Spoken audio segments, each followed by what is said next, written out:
நாம் வெற்றி தலைவர் அவர்களின் உத்தரவோடு மக்களின் நம்பிக்கையும் எதிர்பார்ப்புகளையும் நிறைவேற்றுவதற்காக அடுத்த கட்டத்தை நோக்கி பயணிக்க இருக்கிறோம். எனவே இனி வரும் காலத்தில் நாம் ஒவ்வொரு நாளையும் ஒவ்வொரு நிமிஷத்தையும் நாம் தலைவருக்காகவும் தமிழ் மக்களுக்காகவும் செலவிட வேண்டும். தலைவர் இடக்கூடிய கட்டளைகளை உடனே அப்போவே நிறைவேற்றி முடிக்கணும் என கேட்டுக்கொண்டு மீண்டும் ஒரு முறை உங்கள் அனைவரும் இருகரம் கூப்பி வரவேற்று அமர்கிறேன். நன்றி.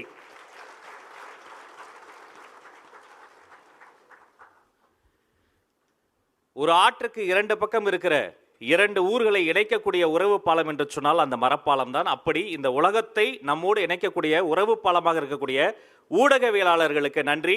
ஒரு சிறு கலந்துரையாடல், அப்போது நேரலையை துண்டித்து மீண்டும் தீர்மானங்கள் நிறைவேற்றுகிற பொழுது நேரலையில் உங்கள் கரம் பற்றுவோம்.